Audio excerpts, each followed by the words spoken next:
구약 성경 가운데 가장 많은 오해를 가지고 있는 성경은 레위기라고 어떻게 말씀을 드렸고요. 신약 성경 가운데 가장 많은 오해를 가지고 있는 성경은 요한계시록이죠. 여러분 요한계시록 하면 이미지가 어떠세요? 무서워요. 그러니까 두렵고 무섭고 또 함부로 읽으면 안 될 것 같고 그런 좀 기분이 들죠. 요한계시록 하면 가장 먼저 떠오르는 단어는 666이에요. 아마겟돈, 전쟁, 네 번의 전쟁이 언급되거든요. 그러니까 너무 무섭죠. 바데사 나온 짐승 13장에 막 입에서 뭐가 나가고 눈이 어떻고 읽으면서 너무 겁나요. 그러니까 저는 모태신앙으로 교회에서 자라났는데요. 아직도 기억나는 것은 부모님 따라서 새벽 예배, 금요철야, 부흥에 빠진 적이 없었거든요. 옛날에 왜 그랬는지 몰라요. 아직도 기억나는데 초등학교 때 저희 부모님 손에 이끌려서 교회 갔는데 그때 부흥회, 요즘은 사교회를 많이 하는데 옛날에 부흥회를 많이 했지 않습니까? 한국에는 지금 저는 이제 여기 오기 전에 10년 정도 한국에서 섬겼었는데 한국에는 지금 사교회가 좀 약간 바뀌는 분위기예요. 어떻게 바뀌냐면요. 어떤 주제보다는 사실 저한테는 어떤 학문을 생각하는 경우가 많아요. 로마서를 떼주세요. 히브리서나 요한계시록, 창세기 한 권을 많이 떼다요. 그러니까 정말 사교회예요. 그러니까 어떤 주제보다는 사실은 한 권. 도대체 이 성경에서 말하는 하나님 말씀이 뭐냐 이제 지금 그쪽으로 많이 바뀌고 있는데 옛날에 부흥회를 많이 했지 않습니까? 그러니까 부모님 손잡고서 교회 갔을 때 아직도 기억나는 거는 옛날에 왜 그런지 모르겠어요. 목사님이 이렇게 하얀 양복 입은 걸 좋아하셨어요. 기억나세요? 하얀 양복에 백후드 그리고 머리는 뭘 바르셨는지 모르겠지만 이렇게 쫙 넘기셨어요. 그래가지고 목소리도 옛날 목사님은 이렇게 많이 걸걸하셨잖아요. 그리고 요한계시록을 설명하시는데 무슨 말인지 모르겠고 분위기가 좀 두려웠어요. 그래서 그 분위기 때문에 요한계시록은 두려웠었어요. 그러니까 내용이 아니라 그 분위기 때문에요. 그래서 요한계시록은 정말 어려웠었어요. 여러분 요한계시록은 그렇지 않아요. 요한계시록의 핵심은 666이 아닙니다. 요한계시록의 핵심은 바데사 나온 짐승이 아니에요. 저는 제가 학교에서 14년 동안 요한계시록을 주로 가르쳤거든요. 1장부터 22장 끝장까지 666을 몰라도 요한계시록을 해석하는데 아무 문제 없어요. 요한계시록 666 모르셔도 돼요. 아마겟돈 전쟁 모르셔도 돼요. 그게 핵심이 아니에요. 요한계시록의 핵심은 다른 거예요. 여러분 성경을 가르쳤다면 한번 요한계시록 1장 1절을 잠깐만 펴보시겠습니까? 요한계시록 1장 1절에는 이렇게 시작이 돼요. 예수 그리스도의 계시예요.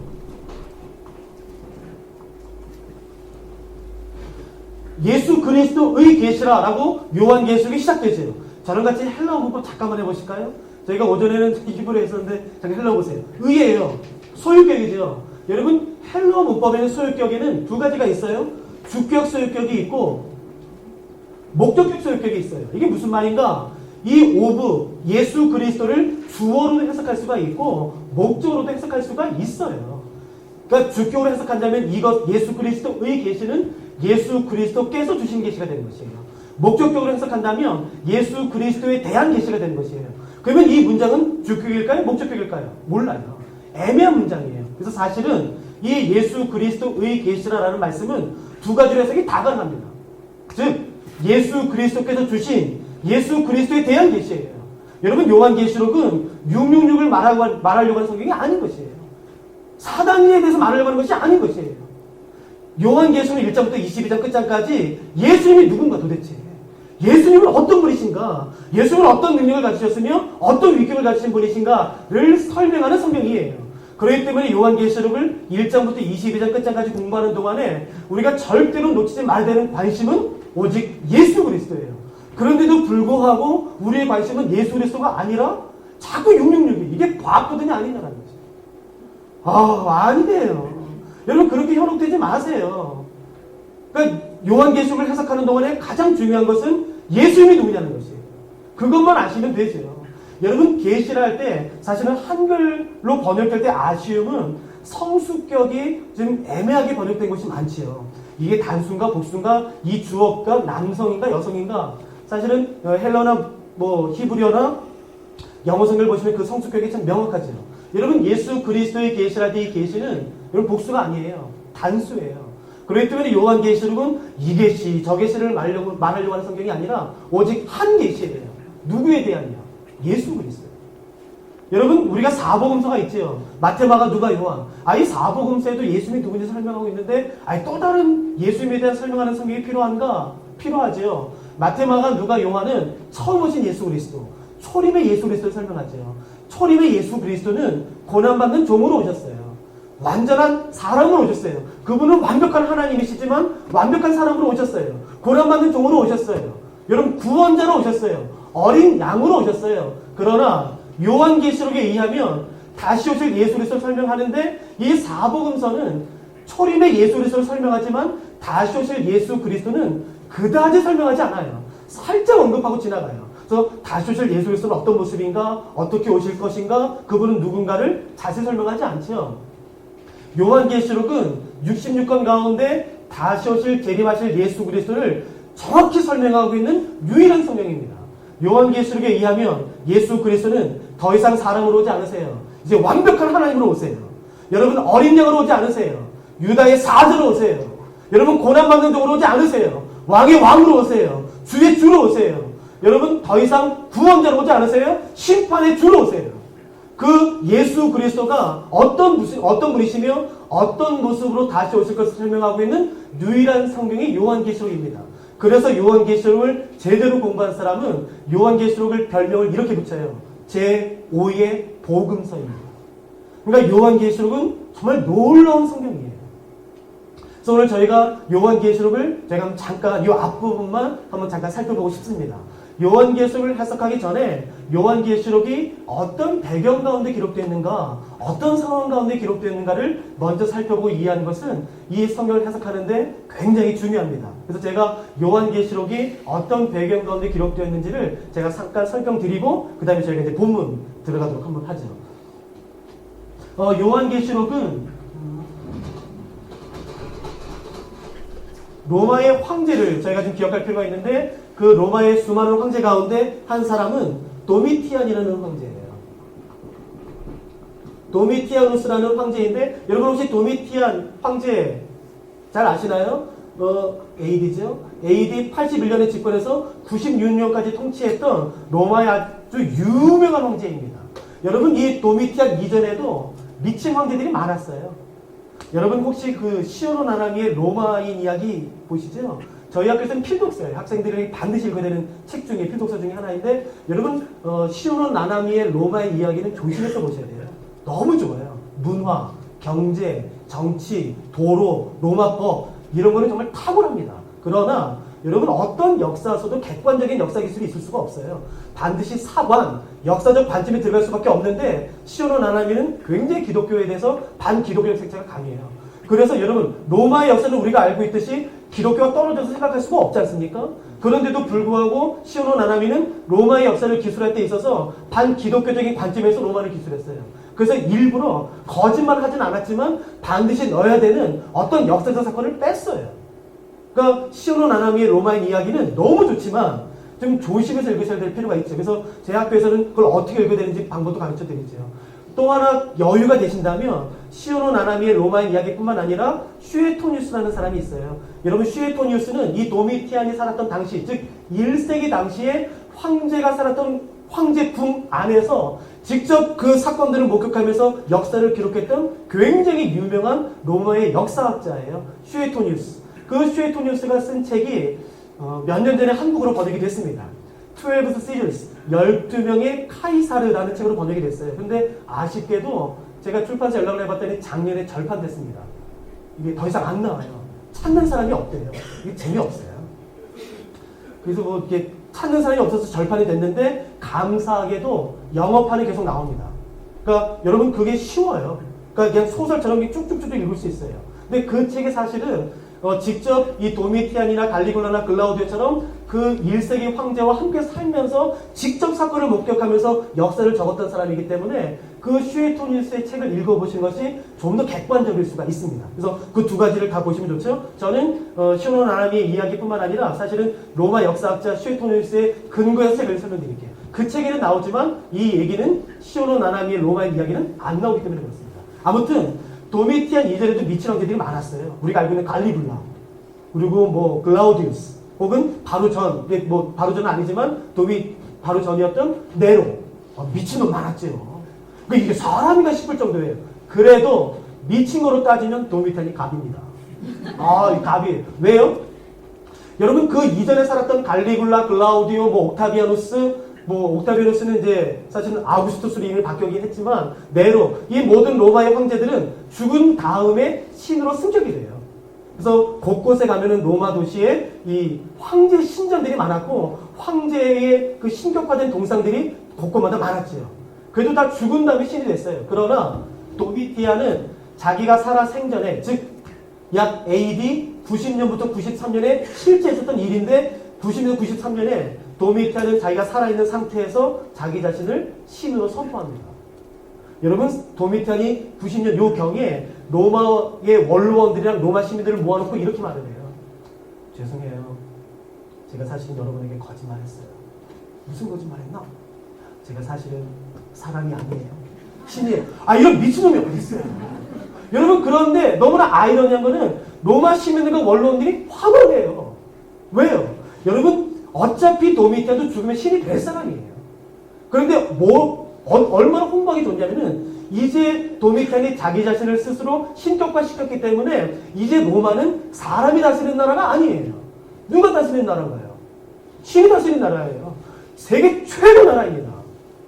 세계 최강국이에요. 이 당시에요. 그러니까 그에 걸맞게 우리 로마는 너네 게르만족이나 다른 골족처럼 사람이 다스리는 나라, 그런 야만이 다스리는 나라가 아니라 신이 다스리는 나라가 된 것이에요. 얼마나 좋나요? 여러분 그래서 이때 도미티안이 자기 자신을 신으로 승격시키자 모든 로마의 도시들, 웬만한 큰 도시들은 앞다퉈서 도미티안이가 잘 보이고 싶어해요. 야야, 도미티안이 드디어 신이 됐어. 그러니까 빨리 다른 도시들보다 우리가 가장 먼저 이 신전을 만들어 드리자 라고 서로 미네를 열어서 세금을 걷어서 자발적으로 신전을 만들기 시작해요. 그 유명한 두 도시, 서로 먼저 만들기 위해 싸웠던 두 도시가 어딘지 아세요? 여러분이 아시는 서머나와 어가모라는 곳이에요. 그 도시는 미네를 스스로 열어서 세금을 걷습니다. 이제 드디어 우리 로마 황제가 신이 됐다니까 우리가 이 로마의 제국 가운데 가장 먼저 신전을 만들어 드리자. 이게 뭐 하는 짓이에요?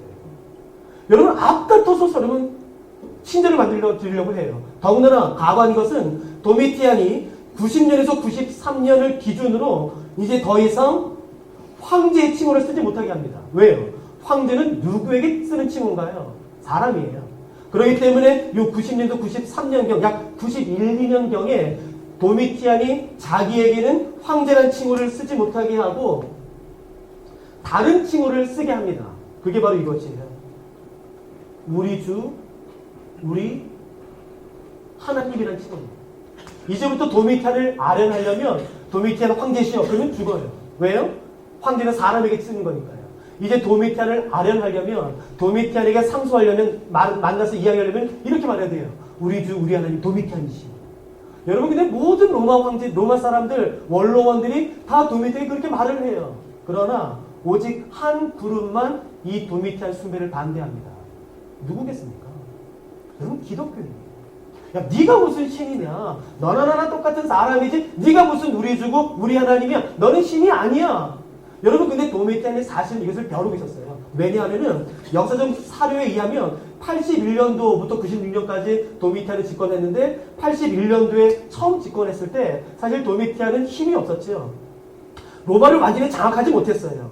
군사, 외교, 행정, 원로를 장악하지 못해서 힘이 없었는데 그때 도미티안이 집권했을 때 로마의 경제가 좋지 않아서 로마의 경제를 부흥시키기 위해 꾀했던 정책 중에 하나가 뭐냐면은 그리스 로마의 신들을 다시 복권시키는 것이에요. 저는 제주도에서 10년 정도 살았었는데 여러분 혹시 제주도 와보신 분 계신가요? 제주도 지난 한 5, 6년 전부터 방송만 틀면 나오는 게 뭐냐면은 삼신의 나라예요. 그러니까 그 관광객을 유치하기 위해서요 신화를 부여해요. 그러니까 되게 그래요. 경제를 부흥시키기 위해 여러분 도미티안에 썼던 정책은 뭐냐면은 그리스 로마의 신들이 다시 우리 로마를 축복해야 된다는 사상이에요. 그런데 이때 그리스도인들이 많은 로비로 도미티안이 이 정책을 막습니다. 그래서 도미티안이 처음에 황제가 되자마자 썼던 정책이 막혀요. 근데 이것이 도미티안의 자존심을 상하게 하죠. 그래서 도미티안은 81년도에 힘이 없을 때 여러분 그 그리스도인들에 대해서 이를 알고 있었어요. 저거 언젠간 내가 저 가만히 안 둔다 저거.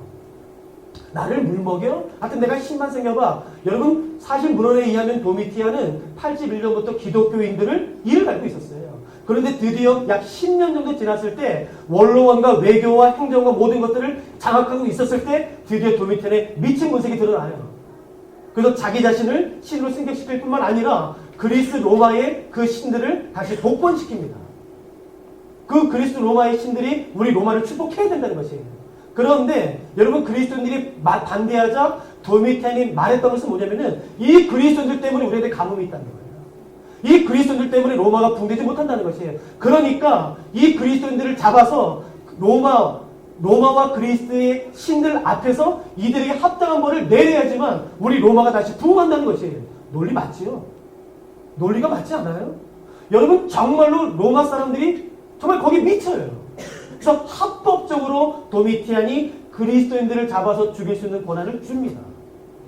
여러분 어떻게 잡는지 아세요?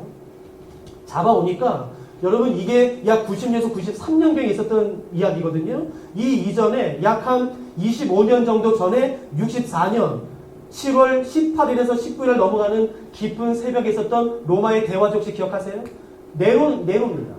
여러분 이때 64년부터 68년까지 로마의 대화제로 말미암은 기독교 대박해가 있었는데 우리는 그것을 네로 박해라고 불러요. 여러분 이 박해로 말미암아 그리스도인이 한번 박해를 받아봤어요. 그래서 이때 팠던 것이 카타콤 같은 것입니다. 이 도미티안이 다시 그리스도인을 박해하자 그리스도인들이 25년 전에 숨었던 그 카타콤 동굴로 다 숨어 들어가요. 그러니까 도미티안이 그리스도인들을 잡으려고 하는데 그리스도인들이 없어요. 여러분 그 동굴에 들어가는 방법은 그리스도인들밖에 몰라요. 왜요? 완전히 미로잖아요. 여러분 혹시 나중에 기회 되시면 터키에 가셔서 카파도기아 한번 가보시겠어요? 카파도기아에 가시면은 여러분 지하로 판 그 동굴이 있지 않습니까? 여러분 지하 몇 층인지 아세요? 20층이에요. 여러분 이때 기계가 없었습니다. 사람 손으로만 지하 20층의 동굴을 팠어요. 근데 지금은 안전상의 문제로 한 4층인가 5층까지밖에 개방을 안 하거든요. 여러분 이게 어떻게 가능하겠어요? 그곳으로 다 숨어요. 그래서 그리스도인들을 잡아왔는데 여러분 야 어딨어? 말하질 않아요. 아무리 고문하고 아무리 때리고 수많은 고문을 해도 말하질 않아요. 들어가는 방법을 말하지 않아요. 그래서 나중에 어떻게 했는지 아세요? 문헌에 의하면 고문을 멈춥니다. 그리고 자녀들을 데리고 와요. 그리고 자녀들을 데리고 와서 부모님과 같이 식사를 하게 합니다. 식사가 끝나면 그 자녀들을 집으로 돌려보내요. 야, 너네 먼저 돌아가. 엄마 아빠는 아저씨, 로마군인 아저씨랑 더 할 말 있으니까 너네 먼저 돌아가. 아, 참, 지금 밖에 추우니까 이거 입고 가 하면서 로마 군인이 염소털과 양털로 짠 얇은 후드티를 입혀서 보내요. 그래서 어떻게 하는지 아세요? 부모 보는 앞에서요? 로마에서 굉장히 유명한 레저 스포츠 가운데 하나가 여러분 사냥이에요. 여러분 사냥은 사람 혼자 하죠? 아니죠. 뭐라 같잖아요. 개랑 합니다. 여러분 로마의 사냥개는 용맹한 걸로 유명해요. 여러분 로마의 사냥개는 맹수 앞에서도 뒤로 물러나지 않습니다. 한번 물면 안 나요. 근데 그 사냥개를 2주 3주 굶깁니다. 그리고 악에 바치도록 해요. 그리고 부모 보는 앞에서 자녀들을 집으로 돌려보내는 그 상황에서 사냥개를 풀어요. 그러면 어떻게 되냐면요. 사냥개가 뛰어가서 점프해서 그 아이의 목을 잡아서 찢어 죽입니다. 그 부모 보는 앞에서요. 말해. 그리스도인들 어디 숨었냐? 아, 말 안 해? 안 말 안 해? 그럼 부모님 데리고 와요. 그래서 불개입니다. 그래서 잡혀와요. 아니, 제가 거기 있는 거 어떻게 알았어요? 거기 들어오는 방법은 모르는데 어떻게 알았어요? 얘가 말했어. 여러분, 그러면서 교회가 어떻게 됐을 것 같으세요? 완전히 와야 돼요. 이게 다인가요? 아니에요.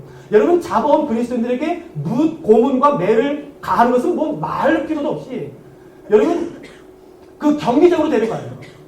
여러분 경기장으로 데려가서 우리가 맹수 싸움만 하세요. 그거 아닙니다. 맹수 싸움 전에 시킨 게 뭔지 아세요?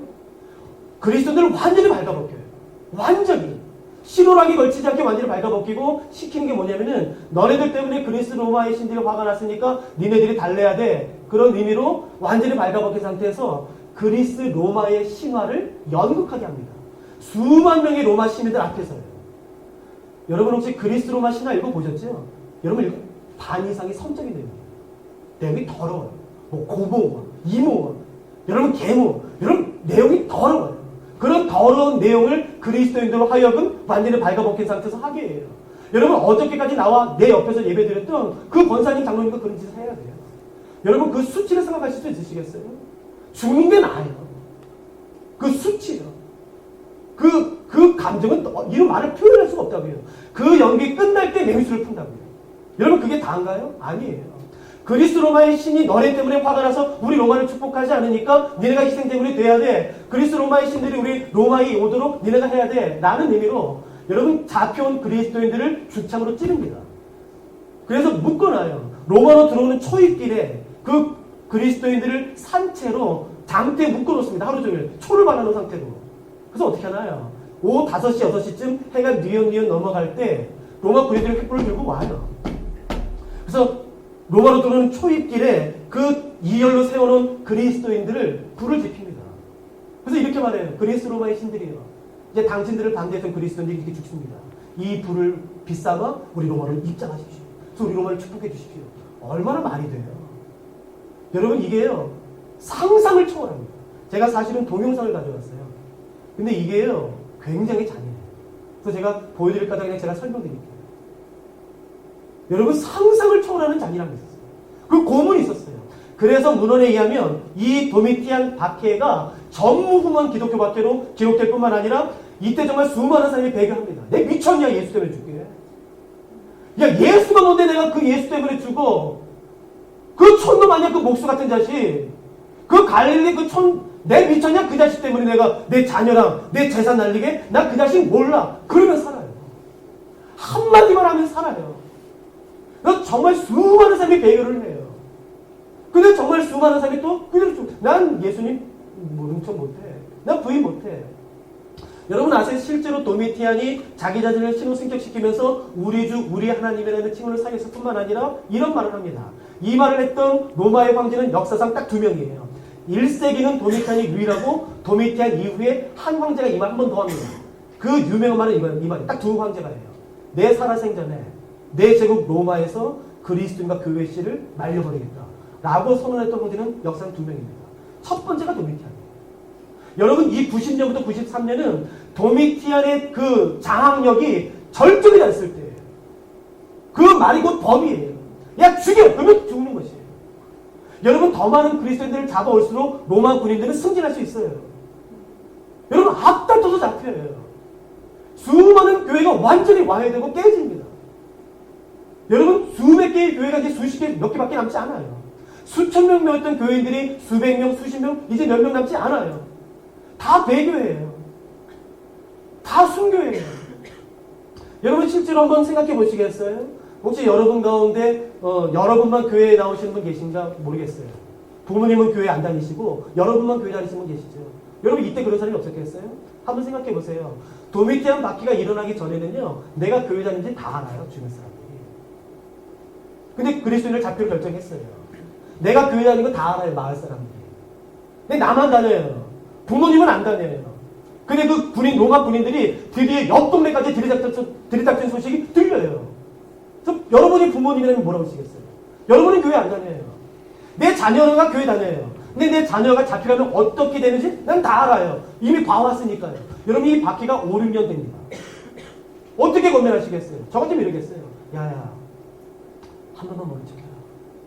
아빠가 너한테 뭐 언제 한 적 있어? 엄마가 너한테 뭐 언제 반대한 적 있냐? 딱 한 번만 모른 척해. 아니 엄마 아빠가 너 보내고 어떻게 살아? 그러니까 딱 한 번만 모른 척해. 지금 옆 동네 로마 군이 왔대잖아. 너 교회 다니고 동네 사람들 다 안다. 그러니까 반드시 우린 집에 들이닥칠 거야. 그러니까 로마 군인이 물어보면 제발 예수 한 번만 모른다고 말해. 한 번만 말해. 너 교회 다니는 거 상관없으니까 한 번만 말해. 그렇게 안 하겠어요? 여러분 그때 로마 군이 들이닥쳐요. 근데 여러분은 어떻게 하시겠어요? 여러분 이게 먼 나라 얘기로 생각하지 마세요. 소설로 생각하지 마세요. 실제 있었던 역사적 사실이에요. 어떤 사람은 그랬겠죠. 아, 나 예수 몰라요. 나 그 자식 몰라. 내 그 촌 자식 몰라. 그러면 살아요. 그러나 어떤 사람이 이랬겠죠. 엄마, 아빠, 미안해. 정말 미안해. 내가 예수 모른 척 못해.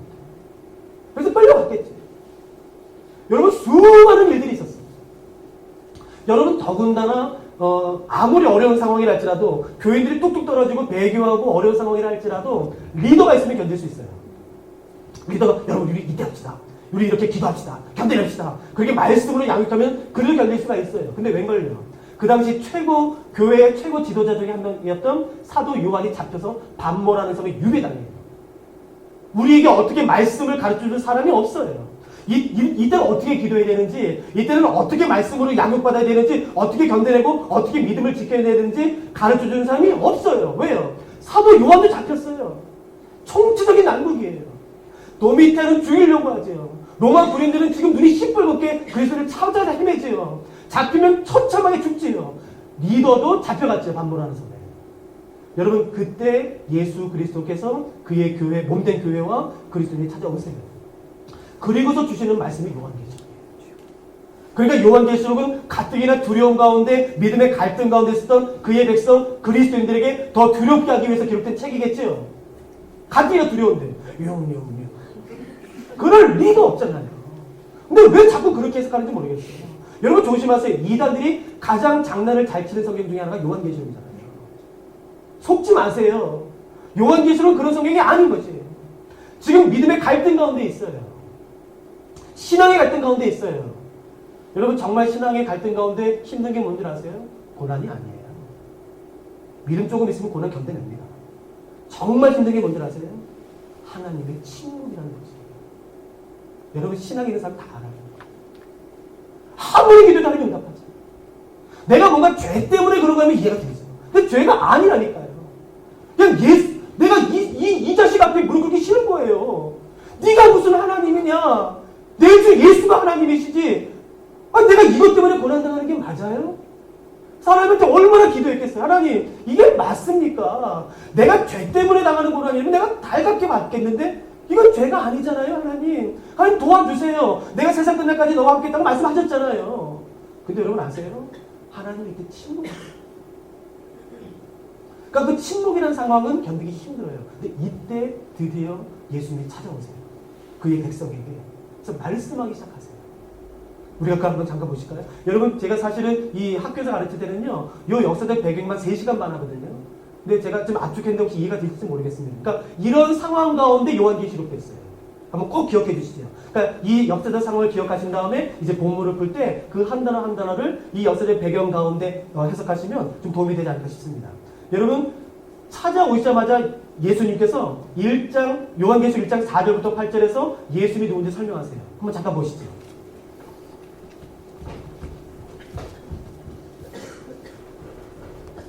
요한계시록 1장 4절부터 8절입니다. 여러분 요한계시록 1장 4절부터 8절은 정말 중요한 구절이에요. 여러분 연초가 되면 기독교 그 잡지에서 가끔씩 인터뷰 요청이 많이 오거든요. 그러면 항상 하는 것 중에 인터뷰 중에 하나는 이거예요.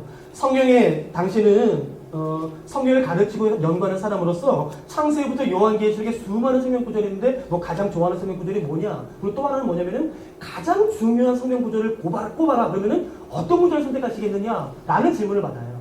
여러분 잘 보세요. 창세기부터 요한계시록에 있는 수많은 성경 구절 가운데 정말 기독교의 중요한 핵심 구절이 몇 개가 있는데 빠지지 않고 나오는 게 이겁니다. 이게 그만큼 중요해요. 왜냐하면 들어보세요. 어떤 구절은 하나님이 언급이 돼요. 어떤 구절은 예수 그리스도가 언급이 돼요. 어떤 구절은 성령님이 언급돼요. 어떤 구절은 하나님과 예수님. 어떤 구절은 예수님과 성령님. 어떤 구절은 하나님과 성령이 언급돼요. 그런데 요한계시록 1장 4절부터 8절은 하나님, 예수님, 성령님 이 삼위일체 하나님이 완벽히 독립된 존재로 한 자리에 함께 계신 것을 설명하는 몇 안 되는 삼위일체 부분이에요. 그러니까 여러분 이거는요 반드시 기억하셔야 돼요. 기독교의 핵심 진리입니다. 그 삼위일체 하나님이 한 자리에 함께 계세요. 그 요한계시록 1장 4절부터 8절에 보시면 하나님이 누구신지, 예수님이 누구신지, 성령님이 누구신지, 어떤 일을 행하셨는지가 이제 자세히 나와 있죠. 그러면 제가 질문해 볼게요. 요한계시록 1장 4절부터 8절에 보시면 하나님, 성령님, 예수님이 어떤 분이신지 묘사되어 있는데 이 중에서 가장 강조하고 싶은 하나님의 성품은 뭘까요? 그러니까 여러 가지가 나오는데 이 중에서 가장 강조하는 핵심 한 가지를 골라라. 그러면 그건 뭘까요? 제 질문 이해하셨죠? 그러면 제가 여기서 잠깐 멈출게요. 여기서 잠깐 멈추고 제가 한 가지를 설명한 다음에 이 질문으로 다시 돌아와 볼게요. 저는 사실 학교에서 이거 가르치는 사람이거든요. 그러니까 제가 여기서 질문 잠깐 멈추고 이걸 설명드린 다음에 다시 올게요. 그거는 바로 구성의 법칙이에요. 구성의 법칙은 law of composition이라고요. 글을 쓰는 법칙. 글을 배치하는 법이란 뜻이에요. 여러분, 글은 아무렇게나 쓰지 않습니다. 글을 쓰는 사람이 하나님의 영감 가운데 성경을 기록할 때에 여러분, 이 글의 핵심을 전달하기 위해서 하나님의 영감 가운데 이거를 먼저 말하고 이것은 나중에 말하고 이것은 이게 배치하는 법이 있어요. 이것이 19가지가 있습니다. 저는 학교에서 이걸 가르치거든요. 제가 이 중에 한 가지를 설명드릴게요. 그리고 나서는 다시 본문으로 와볼게요. 그 19가지 중에 하나는 뭐냐면은 인클루지오라는 것이에요. 저희가 다 알지요. 만일에 한국말로 번역한다면 뭐 수미쌍관법 이렇게 이 정도로 뭐 번역할 수 있는 것 같아요. 수미쌍관법 무슨 말인가요? 앞과 끝이 똑같아요. 개념, 단어, 구절, 문장이 똑같아요. 이것이 제일 앞과 제일 마지막에 배치되고 중간에 여러 가지가 나오지만 그 여러 가지 내용이 이 A에 요약되어 있고 압축되어 있는 것이 이제 수미쌍관법 인클루지오라는 것이에요. 제가 예를 들어 드릴게요. 여러분 혹시 시편 8편 기억나세요? 1절이 이렇게 시작돼요. 여호와 우리 주여 주의 이름이 온 땅에 어찌 그리 아름다운지요. 그 중간에 많이 나와요. 뭐 어린아이로 뭐 원수를 잠잠케 하시고 하늘의 별과를 뭐 만드시고 뭐 쭉쭉 나오다가 제일 마지막에 어떻게 끝나나요? 여호와 우리 주여 주의 이름이 온 땅에 어찌 그리 아름다운지요. 그러니까 앞과 끝이 단어 하나 틀리지 않고 똑같아요. 그러니까 시편 8편에서 말하고자 하는 핵심은 뭔가요? 하나님 당신의 이름이 온 땅에 너무너무 아름답습니다 라는 것이에요. 제가 또 하나 예를 들어 드릴게요. 여러분이 한번 직접 확인해 보시겠어요? 마태복음입니다. 여러분이 한번 성경을 펴셔서 직접 확인해 보시죠. 마태복음 4장 23절입니다.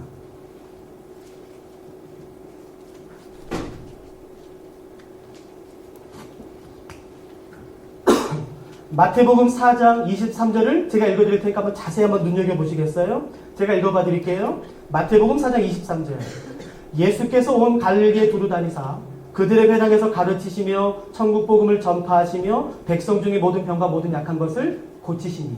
여러분 마태복음 4장 23절을 제가 다시 한번 읽어드릴게요.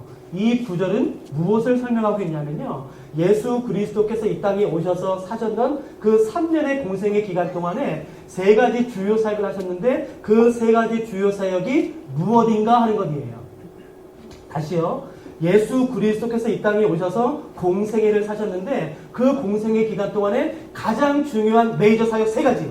그게 무엇인가를 설명하고 있습니다. 그러니까 제가 4장 23절을 다시 한번 읽어드릴 테니까 그 공생의 기간 동안에 예수님의 3가지 주요 사역이 뭐든지 한번 생각해 보세요. 제가 읽어드릴게요.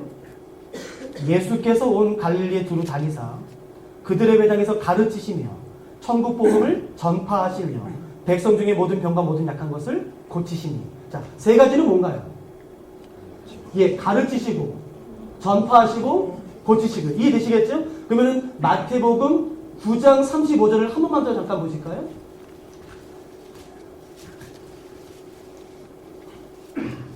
마태복음 9장 35절을 제가 한번 읽어드릴 테니까요. 제가 9장 35절을 읽는 동안에 좀 전에 읽었던 4장 23절을 한번 기억해 보세요. 어떤가? 제가 읽어도 되죠? 읽겠습니다. 9장 35절이에요. 예수께서 모든 도시와 마을에 두루 다니사 그들의 회당에서 가르치시며 천국 복음을 전파하시며 모든 병과 모든 약한 것을 고치시니라. 자, 어떤가요? 똑같아요.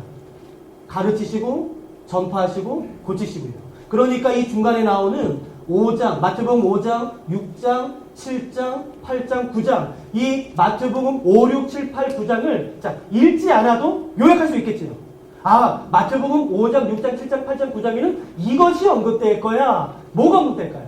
예수님께서 가르치시고 전파하시고 고치셨겠죠. 한번 확인해 보죠. 혹시 여러분 마태복음 5, 6, 7장이 뭔지 기억나세요? 산상순이죠. 산상순은 뭔데요? 예수님께서 가르치시고 천국 복음을 전파하셨네요. 그럼 마태복음 8장 9장은 뭔가요? 예수님의 10개의 기적이 여기에 8장 9장에 다 있습니다. 그러니까 마태복음 5장, 6장, 7장, 8장, 9장은 무엇이 언급되어 있나요? 예수님께서 가르치시고 전파하시고 고치신 내용이 기록되어 있는 것이에요. 그러니까 이게 인클루지브예요. 그러니까 중간에 여러 가지 내용이 나오지만 그 여러 가지 내용이 제일 앞과 제일 마지막에 똑같은 구절로 단어 하나 틀리지 않고 똑같이 다시 언급되는 것. 그래서 강조하는 것이 인클루지오 혹은 수미상관법입니다. 여기까지 혹시 이해되시겠어요? 제가 이거 설명 왜 드릴까요? 1장 4절부터 8절이 인클루지오로 되어 있어요. 제가 다시 본문 한번 가보겠습니다. 죄송해요. 공부하신 것 같죠? 그래도 좀 참아주세요. 이래야지 더 저희가 객관성을 알 수 있을 것 같아요.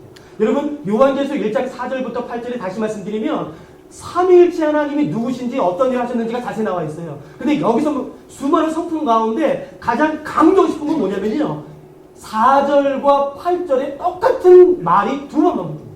이게 가장 강조되는 것이에요. 그러니까 제가 4절을 읽고 8절을 읽어드릴 테니까 이 A가 뭔지 여러분이 찾아보세요. 자, 여기까지 따라오셨나요? 그럼 제가 읽겠습니다. 요한계시록 1장 4절을 읽고 8절을 읽을 테니까 그 A가 뭔지 여러분이 찾아보세요. 제가 읽겠습니다. 요한은 아시아에 있는 7 교회에 편지하노니 이제도 계시고 전에도 계셨고 장차 오실 이시며 그의 보좌 앞에 있는 7 영과 8절입니다. 주 하나님이 이르시되 나는 알파와 오메가라. 이제도 있고 전에도 있었고 장차 올 자요 전능한 자라 하시더라. 자, A가 뭔가요? 예, 잠시 제가 적을게요. 예, 이제도 계시고요, 전에도 계시고요, 그 다음에는 장차 올 자요. 그러니까 기껏 공부해서 저희가 찾아냈는데 여기서 강조하고 싶은 하나님의 성품은 뭐냐면요, 하나님은 이제도 계시고 전에도 계시고 장차 오실 분이라는 것이에요. 기껏 공부해서 찾아냈더니 별로 은혜는 안 돼요. 이게 뭐예요? 아니요. 이게 놀라운 말씀입니다. 여러분, 하나님을 이런 식으로 묘사할 때 이게 원형인가요? 아직 제 질문이 무슨 말인지 모르시겠죠? 우리는 하나님을 이렇게 묘사할 때 이렇게 묘사하지 않아요. 이건 원형이 아니에요. 원형은 4장 7절에 나와 있습니다. 한번 잠깐 보시죠. 죄송해요. 4장 8절이네요. 요한 4장 8절에 보시면 중간에 쑥 들어간 거룩하다 부분이 보이시겠죠? 제가 거기 읽어드릴 테니까요, 이것과 이것이 어떻게 다른지 여러분 찾아보세요. 이게 원형이에요. 하나님을 이렇게 묘사할 때는 이게 원형이에요. 상식적으로요. 뭐가 다른지 찾아보세요. 제가 읽겠습니다. 4장 8절. 거룩하다 주 하나님 곧 전능하신 이여 전에도 계셨고 이제도 계시고 장차 오시리시라. 뭐가 다른가요? 그러니까 보이세요 이제? 제가 다시 한번 적을게요. 4장 8절은 어떻게 되어 있나요? 전에도 계시고요, 그 다음에는요 이제도 계시고요, 그 다음에는요 장차 올 자예요. 그러니까 하나님을 이런 식으로 묘사할 때는요, 이게 원형이에요. 즉 시제에 따라서 말하는 것이에요. 하나님은 전에도 계셨고 지금도 계시고 앞으로도 오실 분이에요. 그러니까 여러분, 이게 안 보이면 이게 안 보여요. 너무나 단순한 겁니다. 그러니까 제가 질문해 볼까요? 1장 4절부터 8절에서는요 이렇게 말하고 있어요. 그러니까 과거와 현재가 바뀌었네요. 그러면 1장 4절부터 8절에서 말하는 것은 무엇을 강조하고 싶은 건가요? 전이에요? 지금이에요? 지금이에요. 그러니까 요한계시록 1장 4절부터 8절에서 강조하고 싶은 하나님은 어떤 하나님이냐면요, 지금 살아계신 하나님이세요. 지금 살아계신 하나님. 왜일까요? 왜 하나님은 그 고난 가운데 있는, 그 갈등 가운데 있는, 신앙의 믿음의 갈등 가운데 있는 그의 백성 가운데 찾아오셔서 제일 먼저 이렇게 말씀하실까요? 내가 지금 살아있어. 왠지 아시겠어요? 여러분, 아무리 믿음이 기가 막혀도 그 고난이 심하면 지금 하나님이 안 보여요. 아무리 과거에 수많은 경험하고 신의 은사를 경험했다 할지라도 지금 그 고난이 나를 엄습하면 지금 하나님이 안 보여요. 그게 사람이에요. 하나님이 아세요. 그래서 하나님이 오셔서 제일 먼저 말씀하신 게 이거예요. 내가 지금 살아있다, 지금. 내가 과거에 여리고성을 무너뜨렸던 그 능력 그대로 내가 지금 살아있어. 내가 홍해를 가르고 요단강을 갈랐던 그 능력 그대로 내가 지금 살아있어 라고 말씀하고 싶은 것이에요. 제가 건방지지만 이런 말씀 드리고 싶어요. 하나님이 오늘 우리 제네바 한인교회에도 저는 이 말씀을 하고 싶어 하신다고 저는 믿어요. 지금 살아계세요, 하나님이. 과거에만 살아계신 분이 아닌 것이에요. 과거에만 여리고성을 무너뜨리고 과거에만 그의 백성을 돌보신 분이 아니라 지금도 살아계셔서 지금도 역사하시고 지금도 그의 백성을 돌보시는 분이시라고 성경이 말하고 있는 것이에요. 누가 좀 오늘 이 말씀 앞에 아멘으로 반응하시겠어요? 그래, 맞다. 내 하나님이 살아계시다. 여러분 기억하세요. 고난이 심하면 아무리 목사고 선교사도 하나님이 안 보여요. 여러분 그때 하나님을 발견하셔야 돼요. 하나님의 음성을 들으셔야 돼요. 내가 살아있다 지금. 여러분 1장 4절이에요. 1장 1절부터 요한계시록이 시작됩니다. 서문도 없어요. 하나님이 얼마나 급하시면 오시자마자 이런 말씀을 하시겠어요. 내가 살아있다 얘들아. 여러분 그리스도인들이 얼마나 기도하며 간구했겠습니까? 응답하지 않으시는 하나님의 뜻을 얼마나 많은 의심을 가질 수 있었겠어요.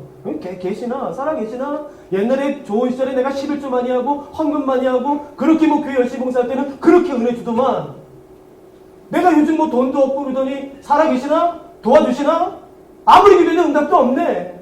여러분 그렇게 생각하지 마세요. 하나님이 지금 살아계세요. 여러분 다 설명드리지 못하겠지만 한번 1장 8절만 제가 조금만 더 설명드려볼까요? 1장 8절이에요. 주 하나님이 이르시다는 알파와 오메가라. 여러분 고난받는 그 그리스도인들 이 상황을 기억하세요. 도미테 마키를요. 그 신앙의 갈등 가운데 있는 그리스도인에게 오셔서 예수님이 말씀하시는 게 뭔지 아세요? 내가 알파와 오메가야. 이게 무슨 뜻이에요? 여러분 알파와 오메가는 무슨 뜻인데요? 처음과 나중에. 이게 무슨 제가 하나님이면 나는 너의 아버지야. 나는 너를 지키는 보호자야. 반석이야. 뭐 그렇게 위로가 되겠어요. 근데 알파와 오메가 뭐에 생뚱맞게?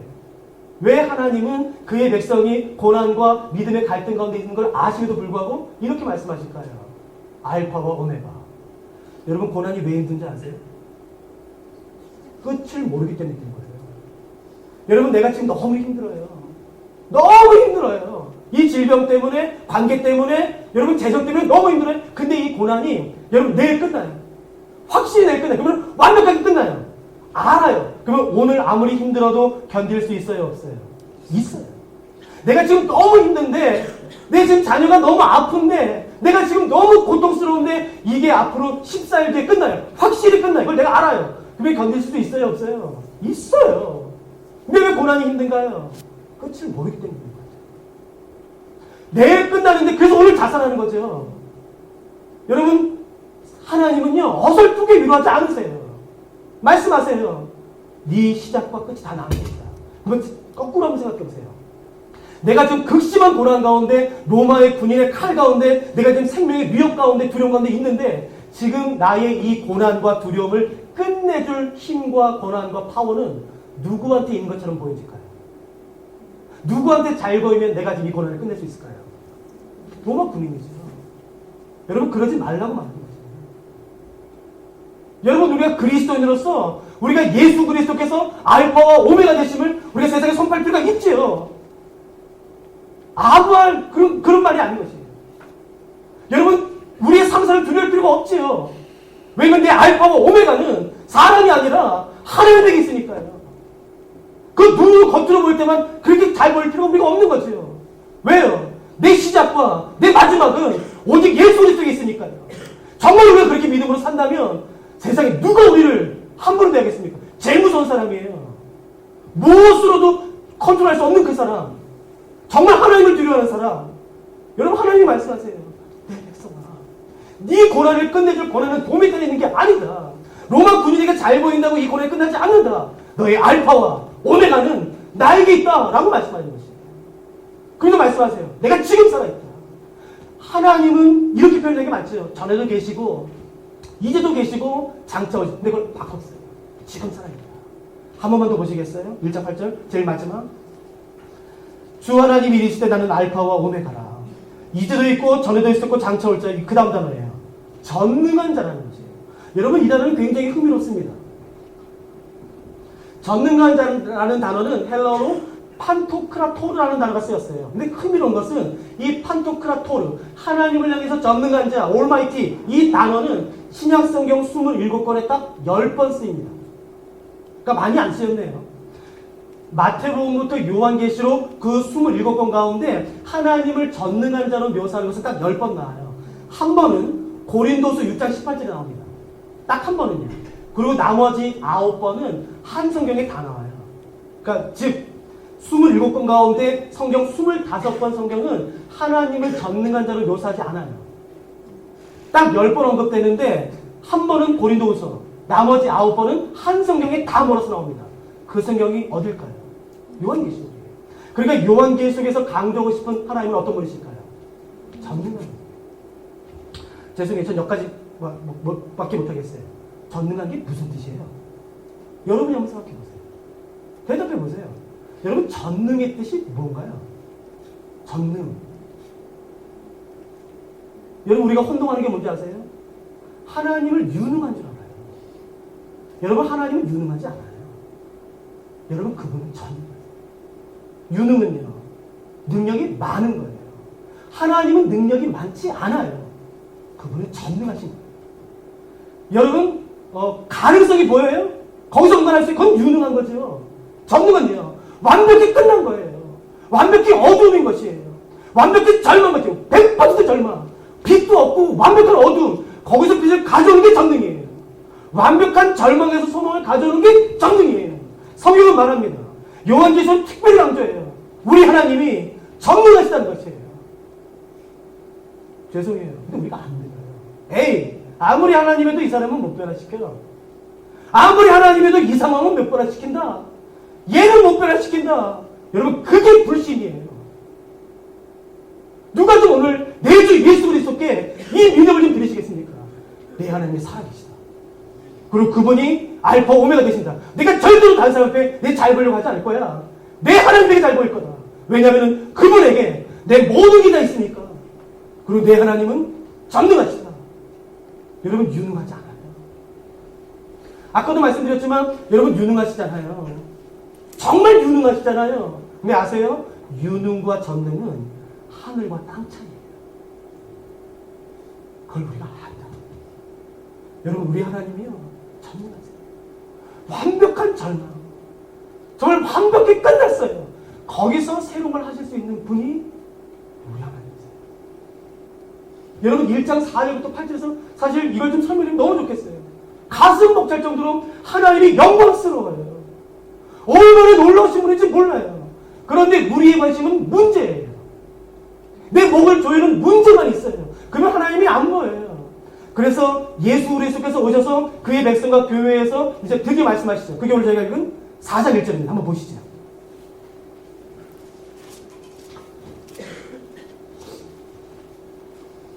여러분, 4장 1절 제가 한번 읽어봐 드릴까요?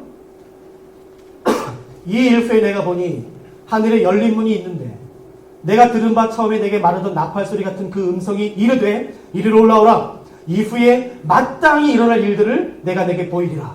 그러니까 하나님께서 교회와 그리스도인들에게 찾아오셔서 이렇게 말씀하시네요. 요한아, 교회야, 그리스도인들아, 이리 와봐, 이리 와봐. 두렵냐?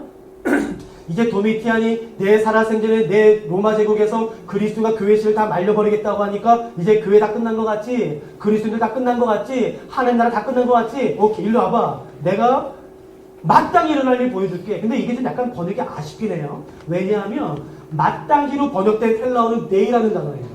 이 데이라는 단어가 마땅히로 번역됐는데 사실은 이 단어는 요한계시록 1장 1절에도 쓰였습니다.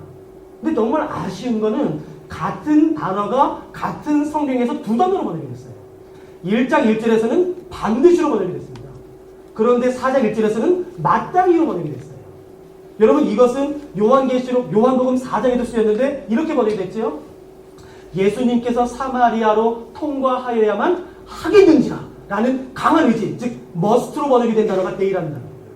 그러니까 여기서는 마땅히로 번역되었지만 반드시로 번역하셔도 아무 문제 없다는 뜻입니다. 이해되실까요? 그러니까 이렇게 된 거예요. 야, 이리 와봐. 내가 반드시 일어날 일 하나 보여줄게. 그러니까 기억하세요. 이 이후에 말씀하시는 것은 내가 믿든지 안 믿든지 상관없습니다. 반드시 일어납니다. 예수 그리스도께서 하나님께서 삼일차 하나님께서 본인의 이름을 걸고 말씀하시는 거예요. 야야, 이리 와봐, 이리 와봐. 이제 교회 다 끝난 것 같지? 그리스도인들 다 끝난 것 같지? 야, 이리 와봐. 내가 하나 보여줄게. 그리고 기억해라. 그럼 반드시 일어난다. 반드시. 그러니까 여러분 기억하세요. 이 뒤에 있는 일은 내가 믿든지 안 믿든지 헌신하든지 헌신하지 않든지 상관없습니다. 괜찮으시죠? 예, 그러니까 일어나는 거예요. 그러니까 반드시 일어나는 것입니다. 그래서 뭘 먼저 보여주시는지 한번 보실까요? 4장 2절이죠.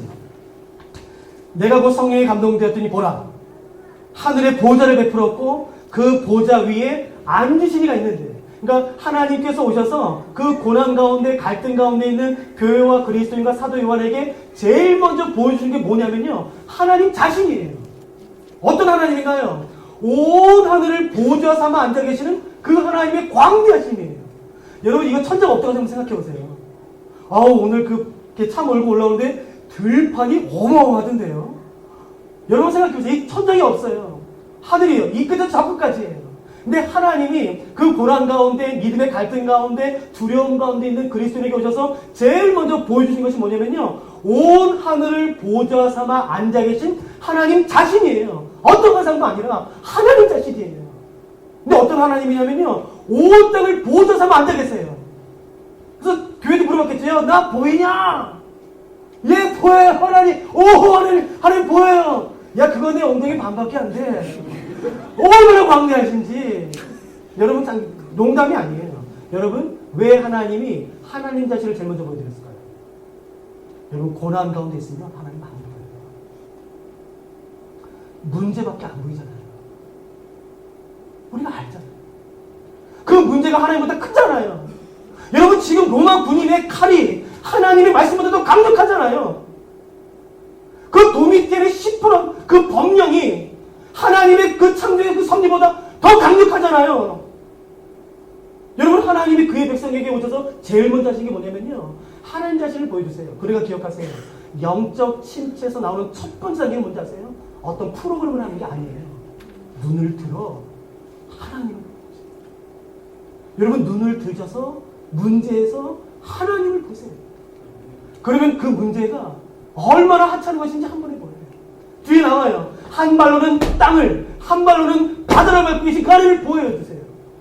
그 전까지는 하나님이 안 보였어요. 문제만 컸어요. 하나님은 저기 뒤에 작게 보였어요. 근데 하나님이 보이자 그 문제가 이제 정말 사실로 보이는 것이에요. 이거 아무것도 아니네. 여러분, 눈을 드시는 거예요. 그래서 하나님을 바라보는 것이에요. 그게 예배의 시작이에요. 여러분, 예배를 아무리 드려도 역사가 나타나지 않는 이유는 내 모든 관심이 나에게 있기 때문에 그래요.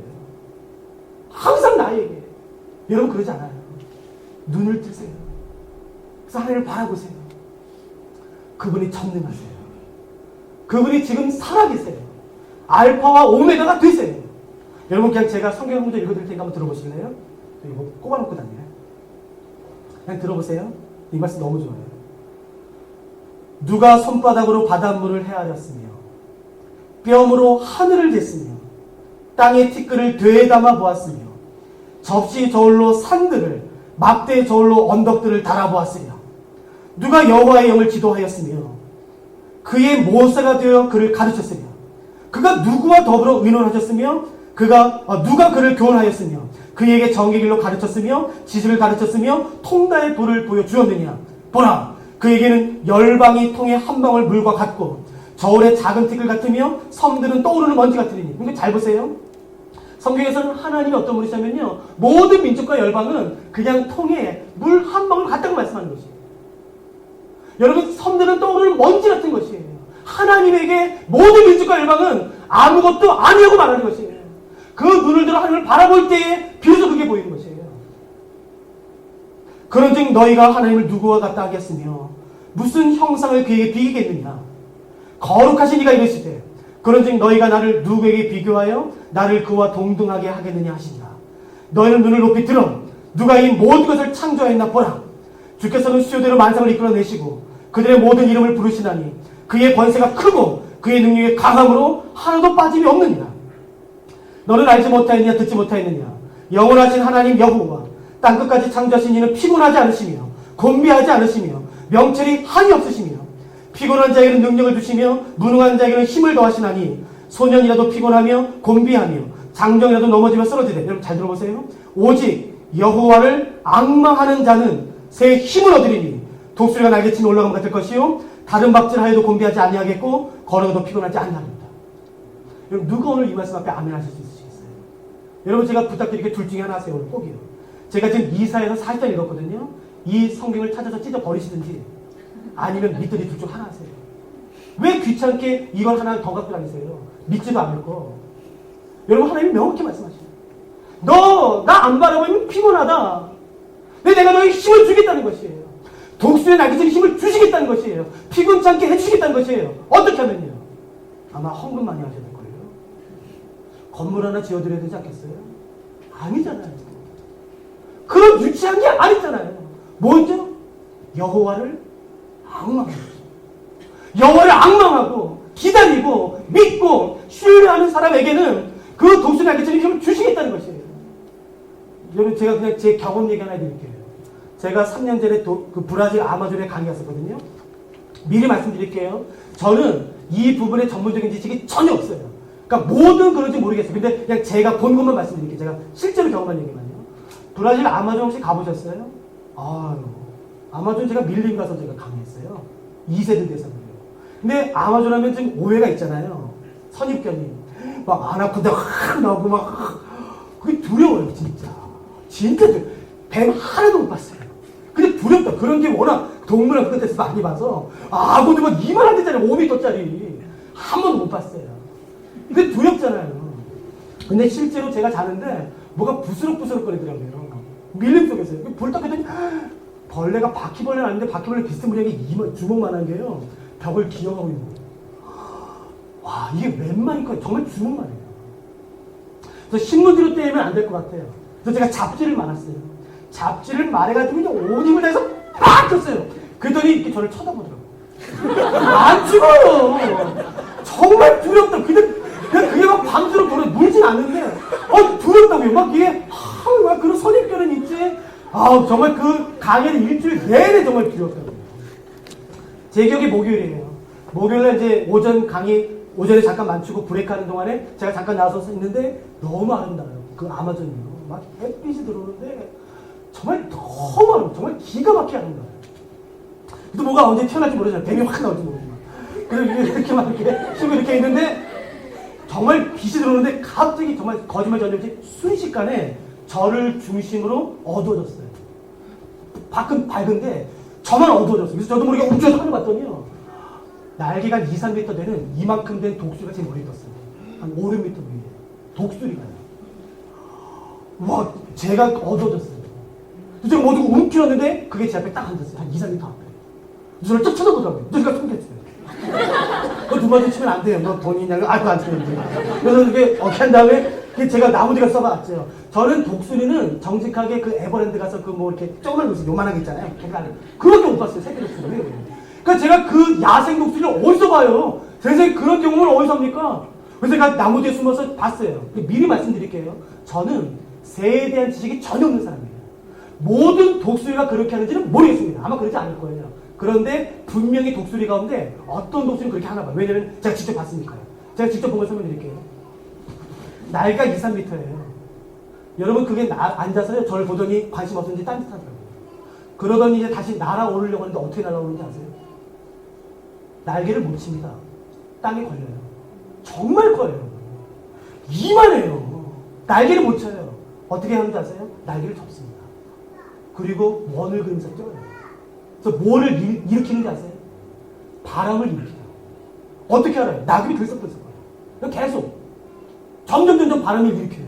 그러더니 갑자기 때가 됐는지 갑자기 날개를요 독수리가 팍 펴요. 그랬더니 그 배를 거의 땅에 대고 돌면서 날개가 살짝 해요. 그래서 바람을 더 일으켜요. 어떻게 알아요? 낙엽이 더 들썩들썩거려요. 정말 장관이에요. 조그마한 원을 그리면서 계속 바람을 일으키는데요.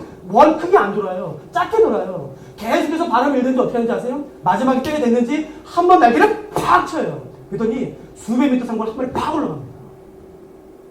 정말 장관이에요. 여러분 그게 독수리 날개친 힘이에요. 한 번 팍 치면요 200m 상공을 한 번에 쫙 올라갑니다. 하나님이 약속하세요.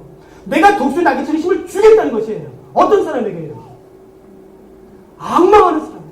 정말 여호와를 신뢰하는 사람이에요. 맞아. 내 하나님이 전능해. 하나님이 살아계시지. 정말 그분은 내 하나님이시지. 내 알파가 오메가가 되시지. 내 소망 되시지. 라고 믿으며 정말 여호와를 악망하는 사람에게 주는 것이에요. 제발 돈을 내게 하지 마세요. 헌금 수백억까지도 안 돼요. 건물 수백 채 저들도 아니에요. 여호와를 악망하는 사람이에요. 하나님이 주려고 하는 것은 참새가 아니고 참새 막 이렇게 막 하는 그 참새이 아닌 거죠. 앞으로 만족하시겠어요? 참새? 막 계속 날개치는. 아니 그 정도가 아닌 것이에요. 한 번 날개 팍 올라가는 거. 멋있지 않아요? 여러분 하나님이 그걸 약속하시잖아요. 여러분 세상의 모든 새들이 태풍 이르면은 다 내려가나요? 땅으로? 대부분 내려가죠. 독수리는 아니던데요. 그 태풍 하면서 나가던데요. 그 강한 바람을 이용해서 지금까지 한 번도 가지 않았던 미지의 성취권으로 올라가던데요. 여러분 모두가 고난 가운데 망하지 않아요. 오히려 그 고난을 이용해서요 더 깊이 나가는 사람이 있어요. 하나님을 약속하시겠다는 거죠. 여러분 뒤로 물러나지 마세요. 여러분 뒤로 나서 빠지지 마세요. 눈을 드세요. 그럼 하나님을 바라보세요. 그분이 얼마나 전능하신지. 내 주 하나님은 살아계시다. 여러분 세상에 당대히 외치시면 되는 거죠. 죄송해요. 제가 한 가지만 더 얘기해 드려도 제가 예와 잘 안 하는데요. 하나만 더 해드릴게요. 제가 강의 가면요. 저는 주로 강의하는 사람이거든요. 강의하면요. 많이 다녀왔는데 진짜 희한한 직업 많이 만났어요. 여기도 계실지 모르겠는데 서울에서 좀 큰 대형교회거든요. 거기서 이제 DTS라는 훈련할 때 제가 이제 강사로 가서 강의하는데 제가 그 전주에 우연하게 교문고 갔다가 그냥 책을 하나 골랐는데 바둑에 대한 책이에요. 서서 200페이지 되는 책을 한 번에 읽었어요. 너무 좋더라고요. 야, 세상에 바둑 이런, 이야, 완전히 매료당했어요. 바둑, 이야, 그 요만한 그 판에서요, 수만 가지 경우의 수가 있는데, 와, 이게 진짜 머리가, 이게 너무 비상하더라고요. 그래서 제가 완전히 매료돼서 바둑 한 3, 400페이지 되는 책 4, 5권을 한 번에 샀어요. 일주일 만에 다 독파했습니다. 밑도 보세요. 근데 뭐 바둑 어떻게 두냐가 아니라 바둑과 인생, 뭐 인생과 천, 뭐 그런 책이에요. 완전히 매료돼서 제가 강의 가서 이제 강의하는데 제가 실수했죠. 딱 일주일 공부하고 제가 이렇게 말했죠. 여러분 바둑을 아세요? 제가 지금도 막 공부를 너무 창피한데 아무튼 제가 딱 일주일 공부하고 여러분 바둑을 아세요? 바둑은 이런 것이죠. 그래서 제가 밑줄 그어서 외웠던 걸 말했어요. 거짓말 전혀 한 게 아니라 정말 사실을. 막 감동받으니 저도 뿌듯했죠. 뭐 진짜 거짓말 한 게 아니라 사실 말했으니까 바둑은 이런 것이에요. 그래서 그 강사 숙소가 교회에 있어서요. 그 교회를 딱 올라오는데 갑자기 한 남자 집사님이 연세가 좀 있으신데 저를 따라오더니 목사님 그러시라고요. 제가 딱 들으면 깜짝 놀랐어요. 누가 따라왔는지 아세요? 저자가 아니고요. 바둑 구단이 거기 계셨어요. 제가 바둑 구단 앞에서요. 바둑을 하세요? 제가 정말 근데 그분이 저한테 목사님 바둑 좋아하시라고 아니 집사님 지금 아니다. 저 바둑 두기 딱 이렇게 됐습니다. 에이 바둑에 대해서 그 정도 논할 정도면은 굉장히 조회가 있으신 거예요. 한 아마 1, 2단 정도 될 거예요. 집사님 정말 아니다. 저 바둑 진심으로 딱 일주일 공부했고 정말 모릅니다. 그리고 강사수로 얼른 들어왔어요.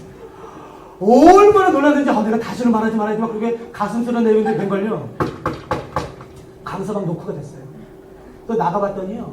그 구단 집사님이 본인 바둑판을 들고 목사님 제가 목사님 강사님 대접해드릴 건 없고 저랑 바둑 한 판 드세요. 여러분 그건 신뢰예요. 제가 그분에게 신뢰를 범하는 거예요. 여러분 구단을 아무랑 바둑 두시면 안 돼요. 그건 제가 알지요. 집사님 아닙니다. 저 정말 바둑 못 둡니다. 에이 그 정도 놀랄 정도인데 겸손하지 않으면서 막 이러고 들어오더니 강사방에 바둑판을 딱 주시고 앉으셨어요. 여러분 더 기가 막힌 거는 여러분 실화예요. 저한테 힌트를 주셨어요. 바둑 아세요? 제가 어떻게 힌트를 잡습니까? 저한테 힌트 그분이 검은 돈. 목사님 제가 목사님 대접해드릴 건 없고 저랑 바둑 한번 두시죠. 제가요 정말 수십 번 보내랬어요. 근데 더 이상 거절을 못해요. 근데 웬걸요? 이제 더 해야 돼요. 근데 제가 일주일 동안 보는 동안 책 보는 동안에 그 바둑 프로그램 있잖아요. 케이크 텔레비전에 잠깐 봤어요. 시작은 이렇게 하는 거구나. 그거만 잠깐 봤어요. 잠깐. 난 모르겠다. 그래서 돌을 딱 잡아서요. 오른쪽 모퉁이 돌을 기다 팍 꽂죠. 그때 그 소리를 들으셨어요.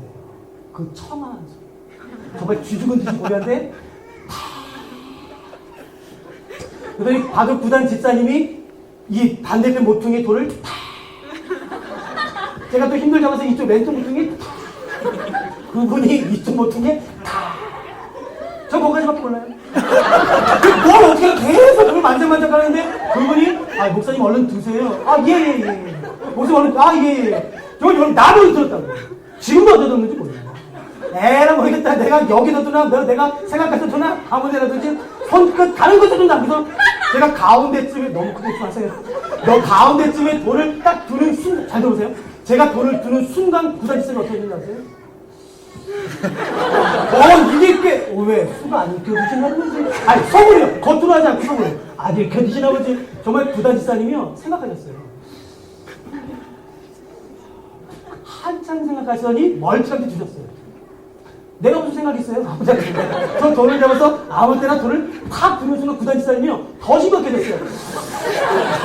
머리까지 주셨어요. 그래서 어디다 두셨는지 아세요?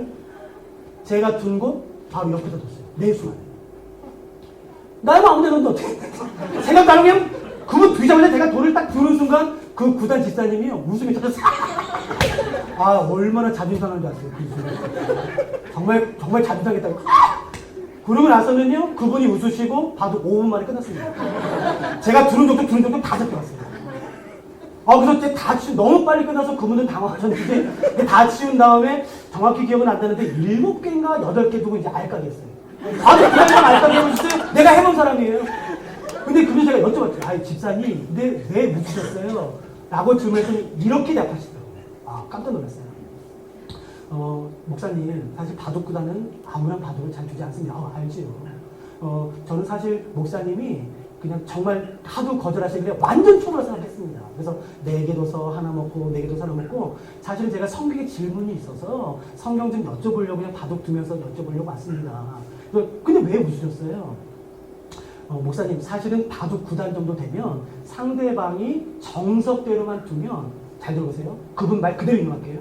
바둑 9단이라면 상대방이 정석대로만 두면 앞에 열수가 보인대요. 이 사람이 이렇게 둔다 그 다음에 열수가 보인대요.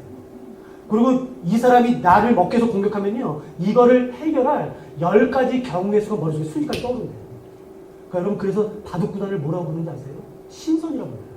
정말 기가 막혀요. 그리고 바둑 9단 정도 되면요 바둑을 다 준 다음에 다 치우지 않습니까? 그리고 다시 그걸 뭐라고 그러죠? 이게 복기를 해요. 여러분 그걸 외우려고 외우는 게 아니고요 그냥 기억돼요. 하나도 안 틀려요. 와 그 기가 막힌 거예요. 수백 개 돌을 그대로 다 둬요. 상대방 것까지. 정말 기가 막힌 천재들이에요. 그래서 이렇게 말씀하시더라고요. 상대방이 정석대로만 두면 열수 앞이 보이고 해결하는 10가지 경우수가 머릿속에 순식간에 떠오릅니다. 근데 왜 웃으셨어요?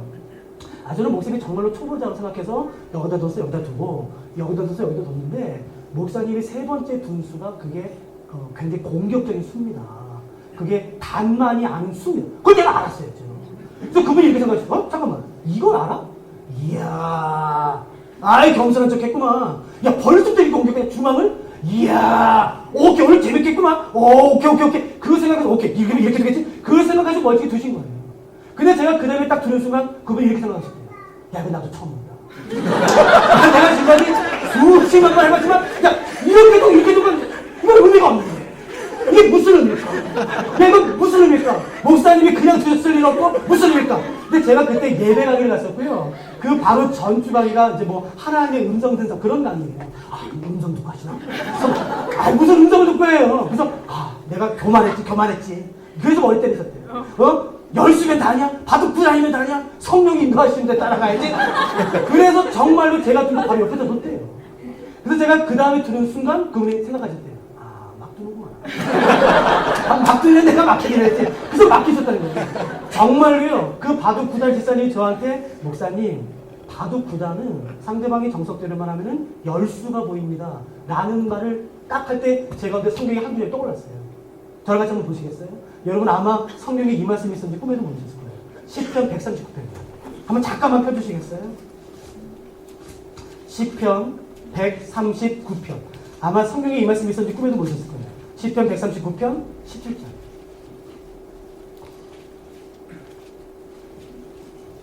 (139편) 17절 제가 읽어드릴게요. 저 이 말씀이 딱 떠올랐었어요. 제가 읽어볼게요. 하나님이여 주의 생각이 내게 어찌 그리 보배로우신지요 그 수가 어찌 그리 많은지요 내가 세려갈지라도 그 수가 모래보다 많도소이다. 여러분 혹시 오늘 이 말씀 앞에 아멘 하실 수 있으시겠어요? 여러분 우리 하나님에게 수가 있으시잖아요. 여러분 이건 맞아요. 아무리 신앙 좋고 아무리 목사고 선교사도요 사방이 우겨쌈 당하는 건 상황 많아요. 우울증 걸릴 수 있어요. 여러분 암 걸리고 교통사고 당할 수 있어요. 여러분 사방이 꽉 막혔어요. 이건 맞죠? 아니 나 다 끝났어요. 그건 정직한 거예요. 여러분 그때 누가 하나님의 수를 좀 구하시겠어요? 하나님 내 수 이제 다 끝났습니다. 내 길, 내 능력, 내 지식, 내 수 아니 다 끝났습니다. 하나님의 수를 좀 구해주십시오. 여러분 하나님의 수가 10개가 아니에요. 바둑 9단처럼요. 바다의 모래보다 많다잖아요. 저는 이 말씀을 정말 문자 그대로 믿어드리고 싶어요. 맞습니다. 하나님의 수가 있습니다. 그러니까 여러분 저랑 약속 하나 해주세요. 저 이제 오늘 저녁이 마지막이고 내일 아침에 주일 예배니까 짧잖아요. 그러니까 약속 하나 해주세요. 언제 뵐지 모르겠지만. 여러분 아무리 신앙 좋아도요 교통사고 당하실 수 있어요. 우울증 걸릴 수 있고 암 질병 걸릴 수 있고 사업 망하실 수 있고 처참한 일 당하실 수 있어요. 그래도 절대 자살하시면 안 돼요. 절대 하지 마세요. 누구도 죽으면 안 돼요. 여러분 그 죽을 힘 다해서 하나님의 수를 구하세요. 하나님의 수를 보여주세요. 하나님이 화끈하세요. 여러분 이스라엘 백성들이 430년 동안 종노했던 곳에서 애굽에서 나왔어요. 그날 밤에 얼마나 기뻤겠어요. 뭐 화나면서 나왔어요. 근데 웬걸요? 앞에는 홍해예요. 건너지 못할 홍해. 뒤는요. 애국 군대가 여러분 칼 들고 쫓아와요. 앞에는 홍해, 뒤는 애국 군대. 망했지요. 여러분 길이 어디 있어요? 방법 없죠. 그때 이스라엘 백성이 뭐라나요? 하나님 우리 왜 출애굽시켰어요? 왜? 물에서 수상시키면 땅도 안 더럽혀지고 땅도 안 되니까 이게 무슨 말이에요? 다 끝났다는 뜻이에요. 길 없다는 뜻이에요. 여러분 그때 하나님이 어떻게 하셨나요? 하나님이 이스라엘 백성에게 찾아오셨어요? 그래서 이스라엘 백성들을 딱 잡으시더니 홍해 쪽으로 더 바짝 미세요. 홍해! 하나님 홍해!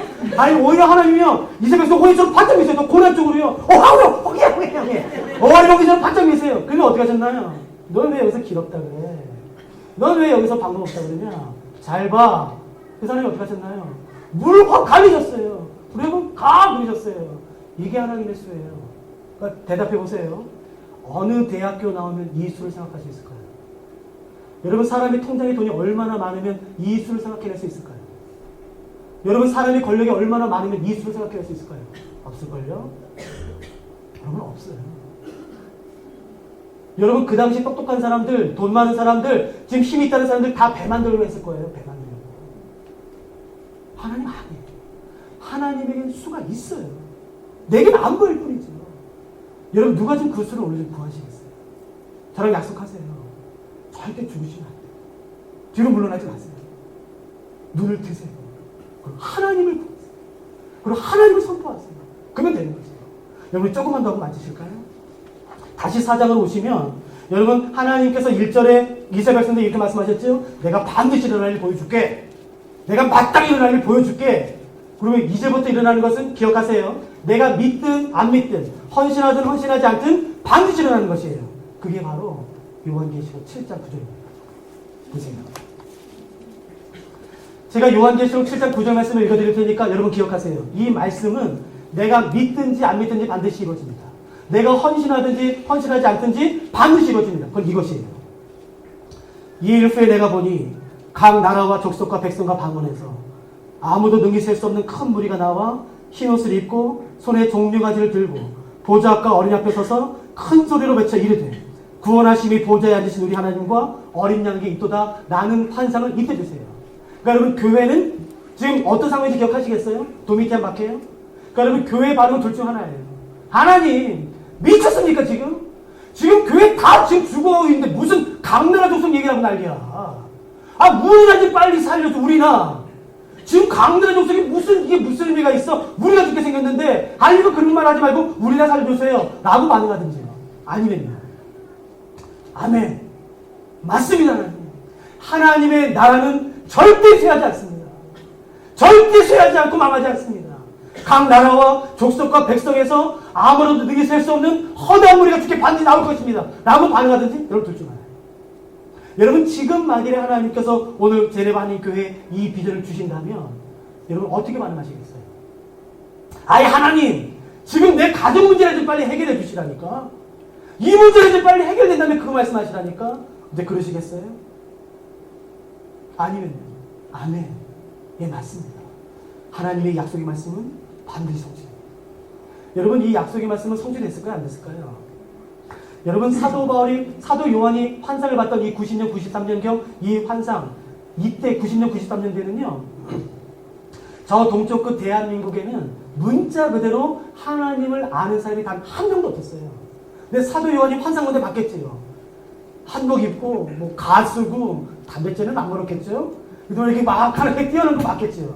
아니면 색동적으로 입고 예쁜 댕기 이렇게 따고 그다음에 하나님께 뛰어노는 환상 봤겠지요. 그러니까 사도 요한이 본 이 환상은 여러분 우리들의 성취예요. 우리들을 본 거예요. 여러분 이 환상은 성취됐어요. 여러분 기억하세요. 이 말씀은 내가 믿든지 안 믿든지 반드시 성취됩니다. 내가 헌신하든 헌신하지 않든, 교회가 헌신하든 헌신하지 않든, 교회가 기도하든 기도하지 않든, 여러분 반드시 이루어져요. 여러분 그때 땅을 치며 후회하지 마세요. 여러분의 귀한 재능, 그 피 같은 재정을 제발 쓸데없는 데 사용하지 마세요. 여기에 사용하세요. 그 재능을. 그 주의 나라 이방이 각 나라와 족속과 백성과 방언에서 아무래도 능히 셀 수 없는 허다한 무리가 죽게 나와서 우리와 함께 예배드리는 그 날에 여러분의 귀한 재정을 쓰세요. 귀한 은사를 쓰세요. 귀한 시간을 쓰세요. 죄된 곳에는, 여러분 갇혀있는 곳에는 시간을 쓰지 마세요. 여러분 여기에 신경을 뜨게 하세요. 반드시 이루어지는 거지. 여러분 하나만 더 보세요. 그래서 하나님께서 마지막으로 한 명령을 주시네. 우리가 이 부분을 마치겠습니다. 제가 죄송해요. 너무 많이 썼네요. 하나님께서 19장 5절에 보시면 한 명령을 하세요. 그 명령이 뭔지 한번 보실까요? 19장 5절. 보좌에서 음성이 나서 이르시되 하나님의 종들 곧 그를 경외하는 너희들아 작은 자나 큰 자나 다 우리 하나님께 찬송하라는 거예요. 여러분 교회 발음은 두 가지죠. 이 당시 기억하시겠죠? 이게 맞죠. 나를 경외하는 너희들아 큰 자나 작은 자나 다 묵상할지어다. 조용히 예배할지어다. 이게 맞죠. 왜냐면 찬양하다 걸리면 죽어요. 그런데도 불구하고 하나님의 명령은 뭔가요? 찬양하라는 것이에요. 아 미쳤어요 하나님 지금. 너무 또 떨어져가지고 현실감각이 없어졌어. 너무 오래 사셨나? 왜 현실감각이 떨어졌나? 그렇게 반응하든지. 여러분 아멘 하면 찬양 둘 중 하나예요. 여러분 생각해보세요. 만일 하나님이 오늘 지금 이 순간에 우리 제네바 사랑하는 한인교회에 이 명령을 주신다면 하나님의 종들 곧 그를 경외하는 너희들아 작은 자나 큰 자나 다 제네바 한인교회 성도들은 다 여호와 하나님을 찬양하라 라는 명령이 떨어진다면 여러분 어떻게 하시겠어요? 하나님 나 이거 잠깐 좀 해결해야 돼. 나 이거 해결 안 되면 찬양 못해. 하나님. 그렇게 하시겠어요? 아니면 아멘 하시고 찬양하시겠어요? 여러분 그 다음 교회 반응이 나와요. 보세요. 6절 또 내가 들으니 허다한 무리의 음성과도 같고 많은 물소리와도 같고 큰 우레소리와도 같은 소리로 이르되 그러니까 큰 소리가 외쳤다는 거예요. 이렇게 외쳤나요? 하나님 미쳤어요. 뭐라고 외쳤을까요? 그 다음에 나와요. 할렐루야 주 우리 하나님 곧 전능하신 이가 통치하시도다 라는 찬양을 읽게 합니다. 근데 여러분 혹시 성경에 하나 글자 적어 넣어줘도 되는 분이 계시다면 한번 적어 넣어주시겠어요? 할렐루야 다음에 그 단어가 뭔가요? 주죠. 사실은 할렐루야랑 주 사이에 한 단어가 빠졌어요. 우리라는 단어예요. 할렐루야 우리 주 우리 하나님 곧 전능하신 이가 통치하시도 이렇게 번역하는 게 좀 더 정확할 것 같습니다. 그럼 제가 질문해 볼게요. 왜 이 당시의 성도들은 하나님의 찬양하는 명령에 반응해서 수많은 하나님의 성품과 이름 가운데 왜 하필 하나님을 우리 주 우리 하나님이라고 고백하면서 예배드렸을까요? 기억하세요? 기억하세요? 여러분 우리 주 우리 하나님은 누가 성도들에게 요구했던 칭호였나요? 도미티아님. 여러분 성경 한번 나중에 보세요. 하나님을 향해서 우리 주 우리 하나님이라고 말하는 것이 굉장히 적습니다. 이게 일반적인 표현이 아니에요. 그러니까 이게 뭔지 아시겠어요? 목숨 걸고 예배드리는 거예요. 하나님 내 예배합니다. 그러나 내가 절대로 도미티안 같은 사람에게는 우리 주 우리 하나님이라는 칭호 안 줍니다.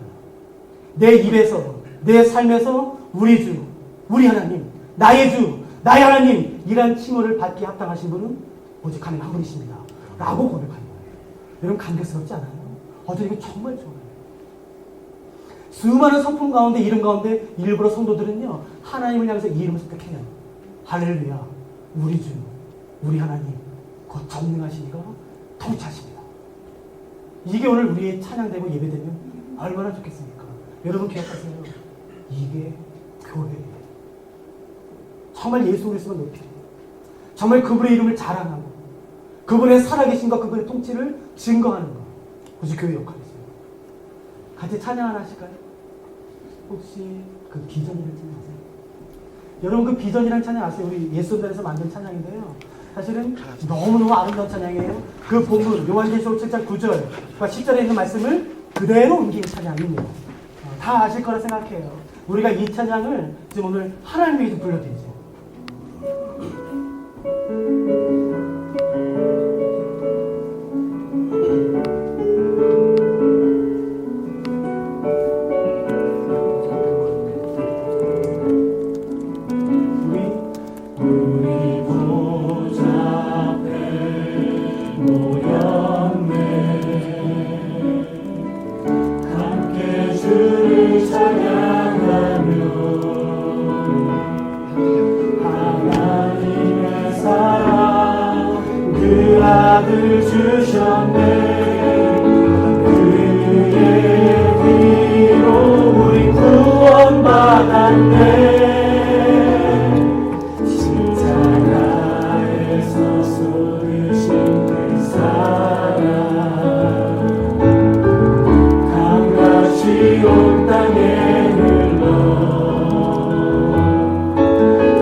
강같이 온 땅에 각 나라와 족속 백성 아무에서 아멘.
같이 기도하시겠습니다. 이 하나님, 내 하나님이 아니고 오메가가 되십니다. 창조자 하나님이십니다. 전능하십니다. 지금도 살아계십니다. 역사하시며 모든 만물을 그 뜻대로 주관하시며 내 하나님은 내 구속자는 내 대속자는 살아계십니다. 내 하나님, 우리가 무릎으로 하나님을 바라보시며 내 믿음을 지키고 도와주시옵소서. 내가 생각하는 심장을 빨리 딴동과 길이 없는 곳에 길을 내시고 무너지는 지키라고 내 눈을 들어 하늘을 바라보시며 그 하나님의 믿음을 바라보시며 오직 아버지 하나님 찬양하는 것이 아버지 하나님을 주님을 오직 내 삶에 주신 하나님을 찬양하는 아버지 찬양받기 합당하시기에 아버지 하나님 민족과 역사가 온 나라가 영원한 나라로 우리가 함께 하실 줄 아시기에 세상의 아버지 하나님 아버지 하나님 아버지 하나님 제가 약속하는 사람입니다. 믿음으로 주여 임하여 주시옵소서. 믿음을 더하여 주시옵소서. 믿음을 더하여 주시옵소서. 주여 임하여 주시옵소서. 주여 임하여 주시옵소서. 주여 임하여 주시옵소서.